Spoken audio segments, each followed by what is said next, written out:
money is the War Room. The War Room is a private members organization that I run.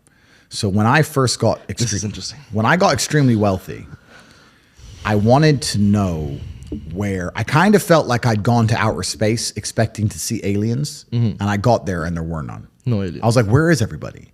Okay, I'm rich, but I expected once I became rich to meet other men who were rich, focused, intelligent, had their dating lives in order, their physical health in order, their finances in order, their connections in order.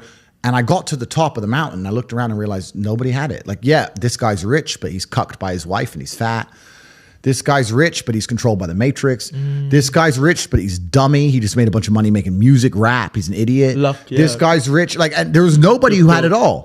I was like, and I wanted a network of genuine predators. I wanted the Freemasons almost. I thought I didn't want to join their organizations, but I wanted people like you. I wanted people like me. So I started an organization to find those men. If you spend all of your time sitting around people who talk about how to become powerful and influential and rich, guess what you're going to end up being? Powerful, influential, and rich.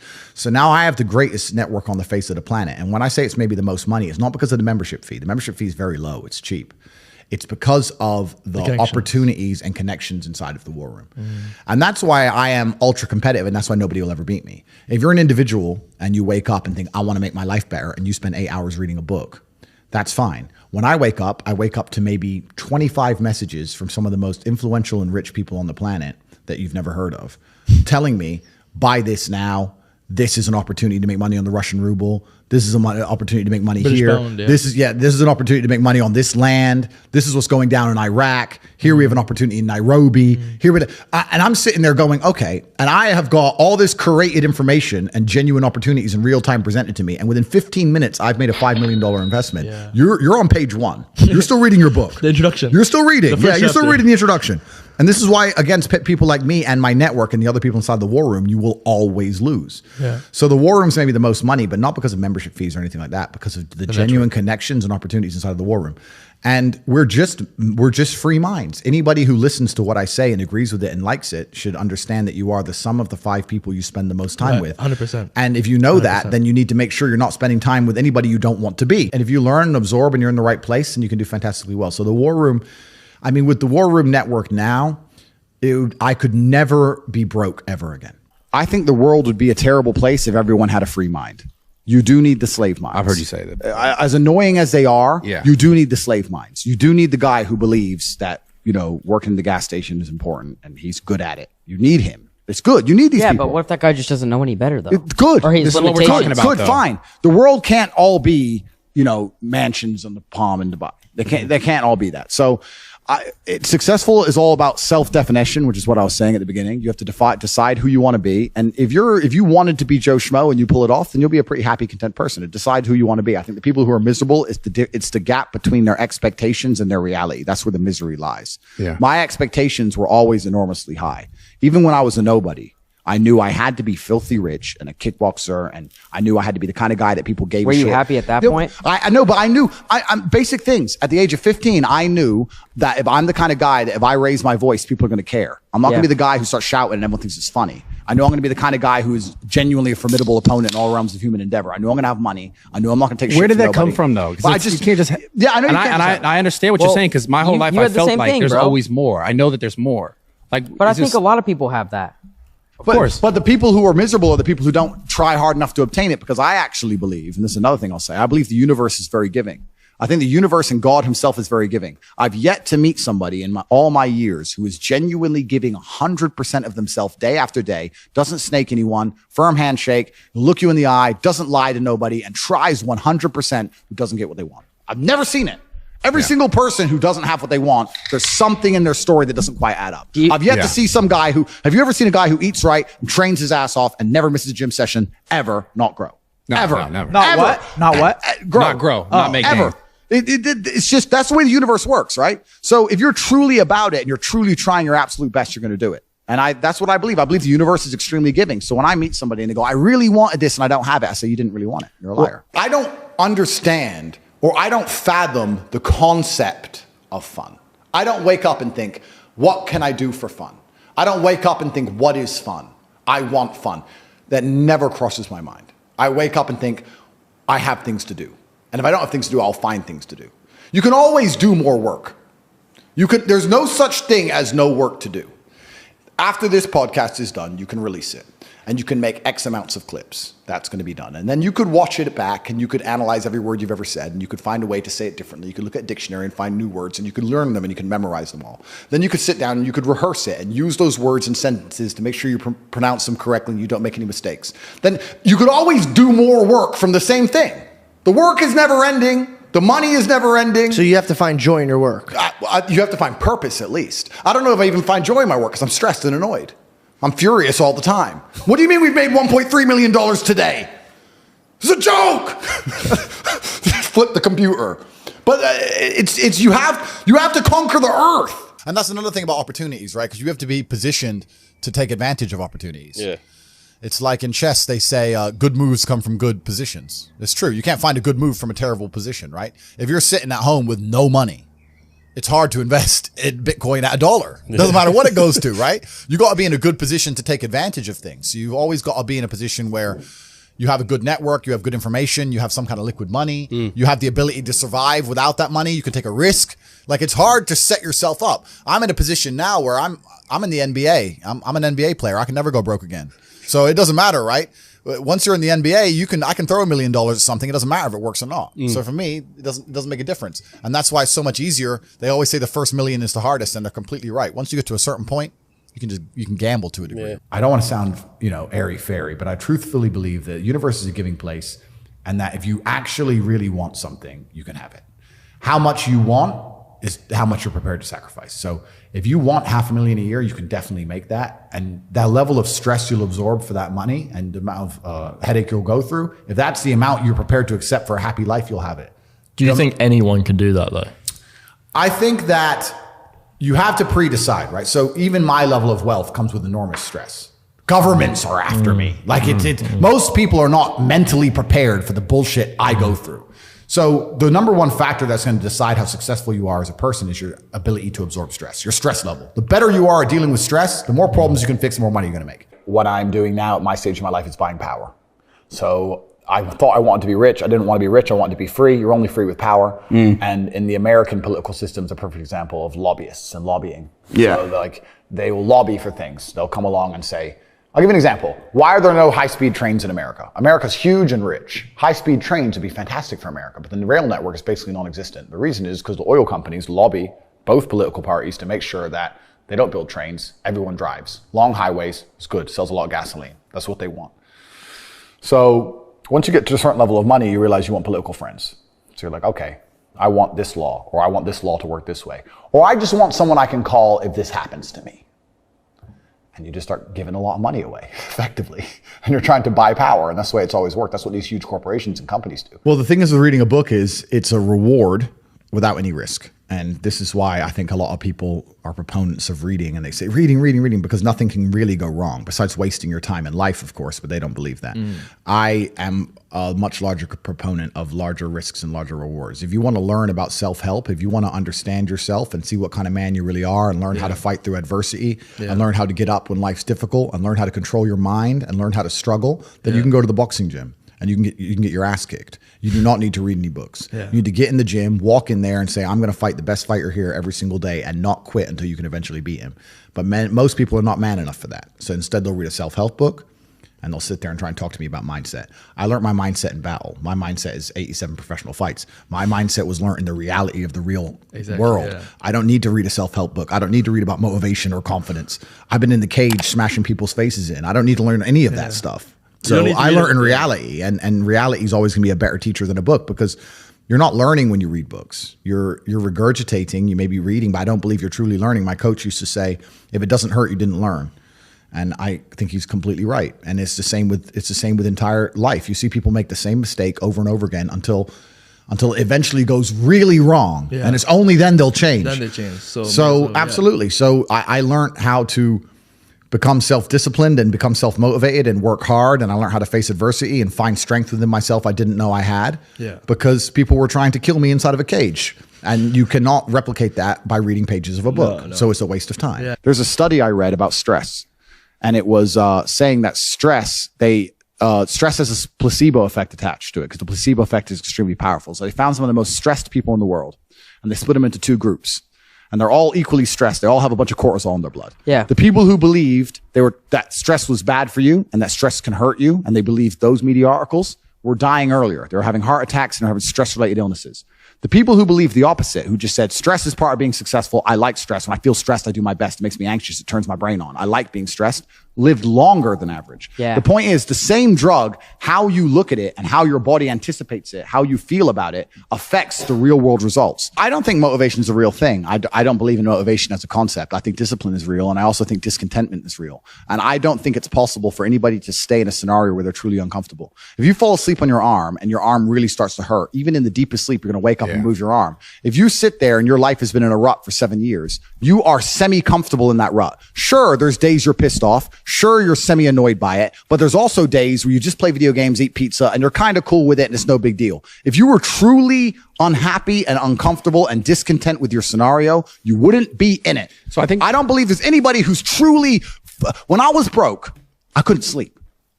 Yeah. I'm not saying that. Please understand me. When I was broke, I couldn't sleep. I'd be trying to go to bed thinking, how the fuck these people have Ferraris? I want a fucking Ferrari. I couldn't sleep.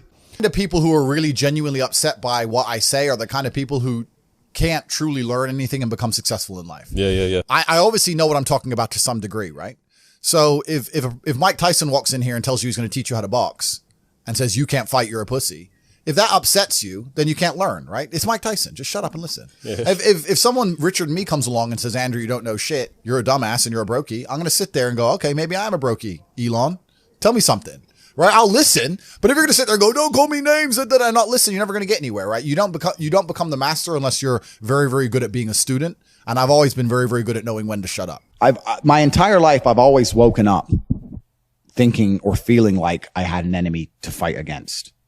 As long as I can remember, I've always had. I was a professional chess player when I was a kid. So when I was 4, I woke up and my dad was sitting there saying, you're playing this Chinese kid. He's good. Right. So I always had that. Then I had professional fighting. I had 87 fights. So my whole life I had some fight coming up. And now I wake up and the Matrix is attacking me. So I've always woken up feeling like I had an enemy. Mm-hmm. And that certainly shaped my reality. It definitely shapes how I act and shapes how I think. I've always felt like I was in war, if that makes sense. Have you ever felt like you were your own worst enemy? No, in fact, quite the opposite. I've had a healthy fear and respect for all of my enemies to the point where I've understood the only chance I stand to beat them is to have as many allies as possible. And the most important ally is my own mind. Yeah. I have enough people who dislike me that I don't have the luxury of doubting myself. So even at the height of the cancellation, right, when they were coming at me with everything, and I haven't even told you some of the stuff they come at me with, I'm about to tell you, and it's a lot more scary than getting deleted from Instagram. Sure. When they were coming at me, absolutely. Even the people close to me are going, you're dealing with this well. And I was like, I have now innumerable shadow figures trying to destroy me. If my brain betrays me, I'm really fucked, right? Yeah. Like I can't go down that path. So no, it's actually completely the utter opposite. I've galvanized myself against internal enemies. Me and every single part of me is all on the same team, and it always will be.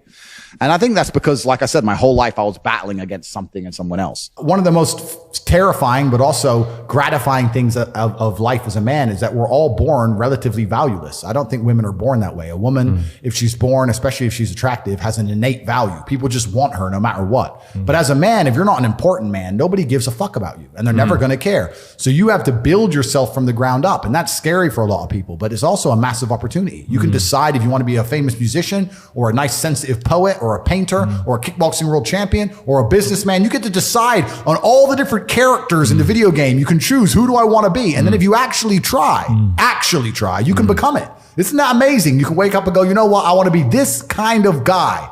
I knew who I wanted to be. I wanted to be the dude pulling up in the Lambo, 3 a.m, gets out. Everyone's like, who is this big, strong, rich dude? I wanted to be that man. So I became him. And if you don't want that, if you want to go be a musician and play guitar and get a bunch of chicks and chill in Bali and smoke weed, whatever. Go, you can choose your character and build it. One of the best things about money is I've managed to create my reality absolutely. I don't talk to anyone I don't want to talk to. If you come to me and say, we can make $100 million, but I don't like your shirt, then you can get fucked. That's my life now, because I don't need money and I don't like you. So that's who I am, right? So I've created my reality, absolutely. And the number one thing I will not do is talk to negative people. I don't want to hear, I don't care what your story is. I don't care what happened. If all you do is complain, you are not around me, because it is sticky. It's sticky to you. It's sticky to the universe. It leaves a residue. I don't want to hear it. Everyone around me is happy.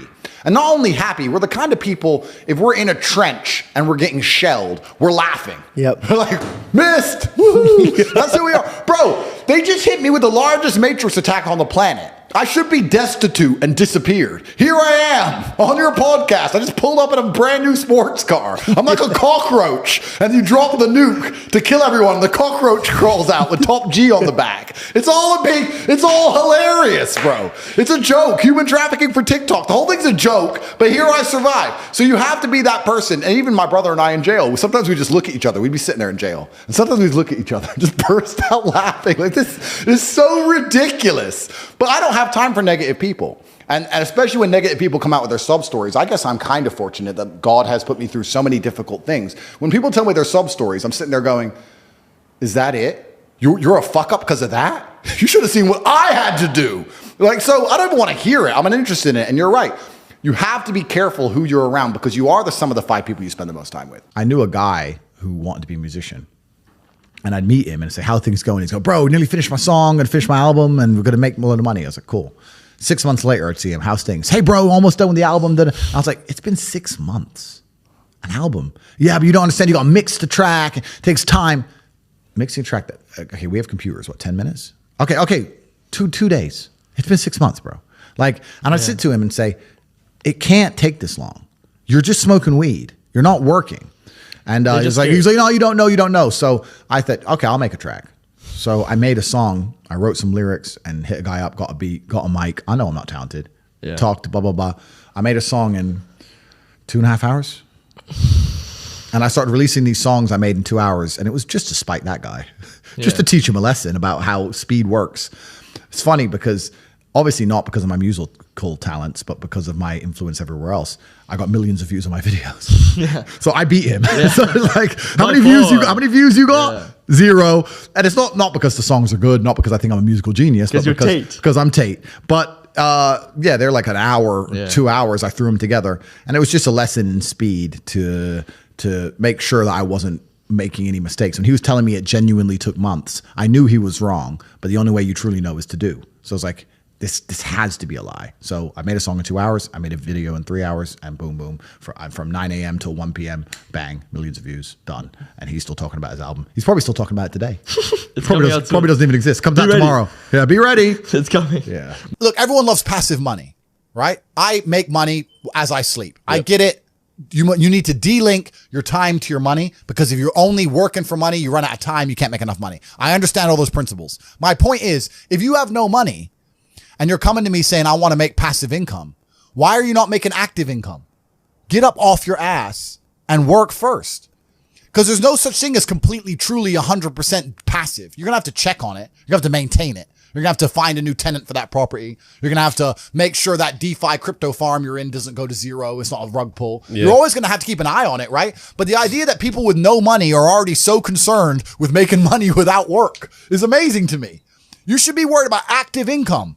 If you show me, if I'm a brokey and you show me how to make $1,000 an hour, I don't sit there and go, okay, but how can I make that passive? I go, cool, I'm making $18,000 a day because I'm going to work. Dude, you don't need to worry about passive income until you have no more time.